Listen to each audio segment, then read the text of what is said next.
I'm Dominic Santana, and I'm with VCBEATS on thisis50.com.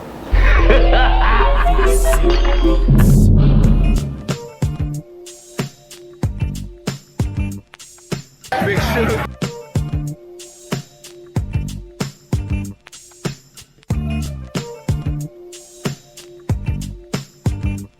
All right, Dominic, man, I want to thank you for your time, for joining us in this exclusive interview. Okay, first question I have. Okay, so there's a lot of biopics that's being produced, from the critically acclaimed Straight Outta Compton to the not so critically acclaimed movie with the lead and things of that nature. And I just wanted to ask you, why do you believe some biopics fail, and what is being done right by All Eyes on Me? I think when it comes to biopics, as we've seen with Hollywood, I think some are taken more serious than others. Hip hop icons and people on the hip hop or R&B side, I think in some cases, not all, but in some cases, it was kind of taken too lightly, or just using the name, so to speak, but not really the heart and the essence of the artist involved. And then you have some that they do really well because people get in there and they fight for it and they argue over it and they make sure that it's done with quality and good intent and not just about the money. The difference with this All Eyes on Me biopic about Tupac is there's a lot of heart, there's a lot of people involved that really love Pac. These people are not out here to just, it's not just some company that took the name and wanted to make some money off of it, but it's actually really his people. You know what I mean? It's people that knew him, that were involved in Death Row, that were involved in like the Outlaws and the Dog Pound and everyone. And so there's a lot of people involved that have been involved in this movie from day one. L.T. Hutton, the producer, who started from the beginning, bringing this to fruition. So this wasn't just started, some company didn't pick it up and try to run with it.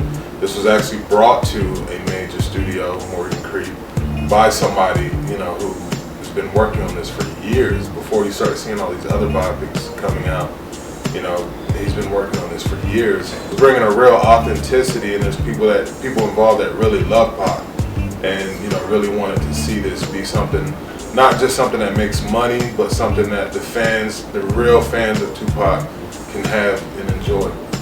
They're not just doing it. You have some films that they'll take a story and say, well, we can add this or change this to make it more entertaining. And their look at it is not that way.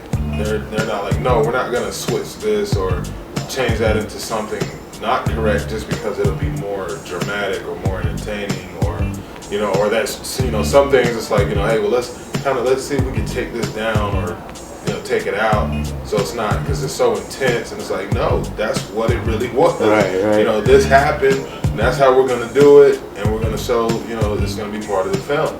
Okay, cool. So that brings me kind of to my next question. Tupac, he was such a big character with a big personality.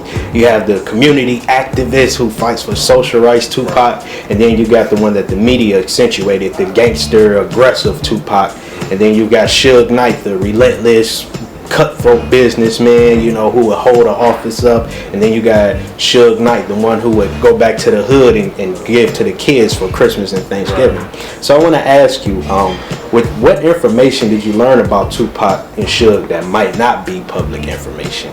Honestly, that's the thing I like about how we're doing the film, is because it's gonna be that type of film where when people go to watch it, you're gonna be learning a lot of stuff that went on behind. Everybody knows the story as far as what they saw in the media and things that they pull up online and stuff like that, but you're going to get a chance to see some of the personal conversations, relationships, things behind certain incidents, what really was going on, how certain things came to be. So it's going to be a lot of reveal going on throughout the movie for, just giving you an inside look on these guys and their lives and their surroundings, mainly, of course, sitting around Tupac. I learned a lot from the script, and just from, like I said, there are real people involved that knew him, that can tell you stories, that can talk to you about what this was like, or that was like, or what was really going on. So it's really just a whole lot of things. I think the main thing that I didn't realize was was that Tupac, I had always thought Tupac came out on death row. When in actuality he started on Interscope. And then, you know, once he had gotten locked up and was kind of just, you know, left to fend for himself, you know, that's when Suge came and he was the only one to show. And that's how their relationship started, is because Suge showed up and said, you know, what do you want to do? You know, I'll get you out of here. You want to ride with me and let's take on the world. And, you know what I mean? And that's what he did. Yeah, because I believe the story was that Pac was in a situation, you know, some legal trouble, and Suge came and they signed the contract on like toilet paper or something like that of that nature, and that's how the friendship started, because they were really helping each other out. Yeah. You know, well, at that point in his life, Pac was kind of just pissed off at the world, because his label, you know, he was out there, he had an album out, you know, he was doing his thing, and the label, of course, they could afford to go get him out, but they didn't want to. They felt, you know, they didn't really know what to do with Pac. You know, they didn't know how to really embrace what he was. What they saw was just, oh, he's just wild. You know, but kind of like Bobby Shmurda situation. Right. It really was just all, you know, this is part of him. He's not just, you know, a wild thug, but the wildness is part of who he is. But, you know, you can't try to contain him. That's where they were making that mistake, was trying to contain him. And they said, hey, we'll cut his royalties, we'll pause his royalties so he can't bail himself out. They wanted him to stay. Wow. They felt he needed to learn a lesson and calm down. That's how they thought, that's how we'll handle Tupac. So he's pissed with them, and then of course, you know, nobody else came out with the money. So he was just sitting in jail, just kind of wasting away, waiting. And Suge, who he had seen at other times before, you know, was kind of trying to coax him over the whole time anyway. You know, when Suge got the call, Suge jumped up right away and went out there. And, you know, he said, you know, what do we need? You know, Pac was distraught. He was pissed at the world. You know, it was kind of like, screw everybody, you know, except the one person he seen that was sitting there. Everybody did a lot of this, but Suge was the one who actually showed up physically and was like, what do you want to do? So that's why when he got out of there, he said, I'm riding with you. Screw everybody else. Right. You know, that's where their bond took off, and they were both wild. They were both wild, but then they were really good at what they did. Suge in the office and the business side, and directing Death Row and the artists, and then Pac on the artist side and the revolutionary side, and, you know, all that. And then they shared that common wildness together. Right. So, you know, so that was their bond. They got each other. They understood each other. Death Row and Suge Knight, they understood Pac. You know, he told Pac, you know, I don't want to control you. I want you to be you. I'll just build a platform for you to do everything you're doing that you want to do. Be you and do that. And if anybody got a problem with it, they can come see me. I think we could have put together, you know, a group of investors and did a straight to DVD movie or something like that. No problem. They didn't want that. You know, just like nobody wanted that. You know, Pac deserved to have a real or an epic film. You know, this ain't just a hip hop movie. Right. It's not a hood classic. So, right. You know, hood classic. it's not a hood classic. This is real deal. It's not all about the hip hop. It's about Tupac. Right. You know, Tupac as a person. Yeah. As an artist. Yeah, because him and Kendrick, they more than just music, you know, they more like a social movement, you know, for the upliftment of people. So it is very important. You know. You get to see where that comes from in the movie. You know, where he got that revolutionary side, or, you know, I learned about, you know, Afeni. You know, I didn't really know much about Afeni. All people mostly really know is like from music. Yeah. You know, and maybe seeing her a few times and things like that. When I was pregnant in jail, I thought I was going to have a baby and the baby would never be with me, but I was acquitted a month and 3 days before Tupac was born. I was real happy. Of course, the infamous line, you know. Even as a crack fiend, mama, you always was the black queen, mama. And so, you know, if you don't know anything or pay attention to more than just that, then that's all you think of. But she was so much more, and that was really such a small part of her life. And you see as to how that even happens, and then how she gets away from that stuff, and still, you know, it was revolutionary. Like, you get to see, okay, you know, Pac's family was no joke. You know, no joke. They were, you know, and you get to see why he became, you know, why he was the way he was, and talked about some of the things he talked about, and why music was just only a part of Pac. It wasn't all of, I think we started to see the evolution of what Tupac really was right before he died. You know, unfortunately, we didn't get to see it all blossom, but, you know, there was way more to it than the music was just a piece. Yeah, because I think his stepfather, it is Mutulu Shakur, he's up for probation and everything, and he was like a activist running with the Panthers, and Afeni was part of the Panthers. His aunt as well, who you don't hear about, but she's actually well known when it comes to the Black Panther side. Is she Amaro Shakur? I can't remember her first name, but his aunt is another big deal Panther who was doing a lot. I mean, that's his stock. You know, that's his stock, revolutionary. You know, a lot of stuff you didn't realize that, you know, Pac dealt with as a kid.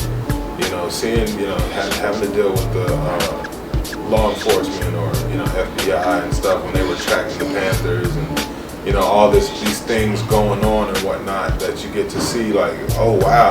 I think that's the biggest thing about this movie is you'll see a bunch of different pieces of, it's kind of like they build Tupac for you, you know, and let you see this is how we got to this. Okay. You know what I mean? So we get more than, you know, I believe the common approach would be blah, blah, blah, East Coast, West Coast beef, get shots in Vegas, story over. We get more than that in this film, you know. Right. Of course, you get all the major points that everyone remembers that were like, you know, historic moments in music and hip hop. You get that, but that's not the focus. Right. So that's a beautiful thing. It's like you said, you know, a lot of people think that it's taking like a common approach. Like, of course, let's take everything everybody already knows, expand on it a little, put it out in theaters, and there you go. No, this is a real biopic like you've seen with Ray and like you've seen with others where it's like, no, you're going to get to see, you know, the makings and what Tupac and who Tupac really was. So with the filming of this movie, what scene was most surreal to you or your favorite scene? Like what gave you that spooky chills and goosebumps? You know, I have to say, you know, of course we can't do the film without the ultimate demise of Pac, you know, in some of his last moments. We haven't completely filmed or completed doing all of that, but we've done some of it. And I think that was the most surreal moment is being in that moment, you know, sitting there, you know, can look over at Demetrius but see Pac. You know what I mean? And then in that moment looking over and seeing the girls and then, you know, just that car coming up from the side and the shots. I didn't even think about it before we did it, how that would feel. Like I knew that was very important. I was more focused on we have to make sure we get that right. It's one of the most important scenes in the film. I didn't think about how I would personally feel being there, and I mean when you hear it your heart just sinks. You know what I mean? And it's like, this is what these guys experienced. You know, this was some of Pac's last moments. And to actually feel it, of course, not the pain of the actual shots, but just to even hear it, you know, it's almost like you instantly got put in that moment. You know, and it was only Suge and Tupac in the car. So other than Suge and other than Tupac, the only other people to experience what happened in that car are myself and Demetrius. And we only just got a sliver, you know, just a sound of it, you know, we didn't get the actual, the fear or the pain or any of that stuff. But just even be that close and feel that little bit, you know, of it it blows your mind. You know, it blows your mind and you really, you know, you get choked up, you know, and you're like, when you think about it as a fan, you know, it's a moment that kind of chokes you up and, you know, your heart sinks and then you realize the depth and the gravity of that situation. Okay, cool. And also, you want to talk about the House of Blues scene that, you know, that's floating around Instagram and everybody's going, oh wow, he looks just like Tupac and wow, he looks just like, you know, you want to touch on that? Yeah, the House of Blues scene, I have to say that's one of the most incredible scenes I've ever done in a movie. I've been on film sets where there were, you know, a ton of extras and stuff like that, but with this film, I mean, being a fan of Tupac, I got to sit with a great seat across from the stage and watch 700 people rock to, you know, some of Tupac's greatest songs and from the House of Blues concert that he really did. And, you know, I'll say it like this, by the time we got done with that scene, I turned to a friend of mine and I said, you know what, see Tupac in concert, I can check that off my bucket list. Because it really was, I mean, and nobody was tired. We filmed from morning to late night, and a lot of shots and, you know, just different things, cameras swinging everywhere, you know. So, you know, just in that scene, watching Demetrius perform, and the fact that Demetrius really embodied Tupac from his mannerisms to even his movements, because we've all seen some footage from that concert. And so, you know, when I seen Demetrius performing, you know, I could tell he had to study that a million times, because he nailed it from everything. You know, the movement, the running across the stage, the interacting with the crowd, the whole nine. And when Hit 'Em Up comes on, I mean, the whole place, you're talking 700 people going insane. You know, and people really, you know, girls reaching for him, crying, you know, and none of them were told to do any of that. It's what you see in the movie is real reactions from people, you know, they were just in that mode where people were forgetting that wasn't really Tupac, you know. And even myself, you know, I was in the scene, but fortunately I was more so in that scene. You know, me and some of the Death Row guys, we were just in that, you know, in the VIP in that section for reaction, catch our reaction, and you know, us partying and whatnot. But we really did party. That's what we did all day. We partied and just jammed out to, you know, Tupac's concert. And I mean, it's going to be a surreal moment. I think people, especially that part, that'll be one of the scenes people just keep running back. Once it goes out of theaters and goes to DVD, you know, I think people will run that back over and over and over and over. And I think it's really going to blow people's minds. That's, if you don't get chills before then, that moment you definitely will get chills. Okay, cool. And final question. What information can you offer to aspiring actors? You know, we know that you've been in a lot of feature films, with this probably being one of the most critically acclaimed, and it isn't even out yet. So to pass, you know, some of that knowledge down, and, you know, learning from your mistakes and stuff, what information can you pass down to aspiring actors? You know, when I first started out, I started out being an extra, and that's what I would suggest to any actor, is to go be an extra. Don't worry about the money, because you don't make that much. But don't worry about the money. Don't waste your time on set, you know, playing around or trying to get at girls or this and that. If you're really trying to be an actor and actress, get to a film set, learn it, pay attention, ask questions, pay attention to everything happening, how the camera moves, how the crew works, how the director works. Listen to the lingo, because you're gonna need to know it. If you get on a film set and they're telling you things and you're just like, I have no idea what that means, they're gonna, all right, we don't have time, we need somebody that knows this stuff. So pay attention to how they mark the floor for the actors, and, you know, how they measure out, and how the actors can't block each other's light. Just get to learn that stuff. And one of the best ways, unless you go to school for it, for 4 years and get a degree, one of the best ways to do it is go be an extra on a film set and pay attention and watch the actors, watch how they behave, watch how they, you know, carry themselves and how they deliver their scenes and their professionalism. And I think the biggest thing to say, it's funny because actors, I got around other stars, and, you know, if I could get near them, I'd ask them the same thing and say, you know, can you tell me what I need to do to get to the next level? And they all kept saying the same thing, and I didn't understand it, because I was like, that doesn't help me. But they all would just say, hey, just grind really hard and never stop. And I was like, that doesn't help me. That's not names, addresses, right? It's nothing. Give me some phone numbers, something that didn't mean anything to me at that time. But as I went along, you know, and I kept grinding and never stopping, I realized what they were saying to me, because I learned it myself, is there really is no way to tell someone how to become a successful actor, or how to. There's so many millions of ways that you can end up, you know, getting in and taking off, that nobody can tell you this is point A, point B, point C, how you do it. The best thing you can tell somebody, which I can tell you from my own life, the advice they gave me was accurate. The only thing you can do is keep grinding and never stop, and learn as much as you can. Don't just get around people and ask, hey, throw me in a movie, or hey, put me on, or this. Like I hear from people. It's like, there's no putting you on. There's no throw you in a movie. You know, there's just grind and learn and keep elevating yourself. Learn everything you can and keep pushing. That I equate it to a race. The beginning of the race, it might be a long race, but the only way you can guarantee that you won't get to the finish line is if you stop and sit down on the track. If you keep running, even when you're tired, even when it sucks, even when you feel like you don't have any more to give, as long as you never stop moving, that finish line has to come to you.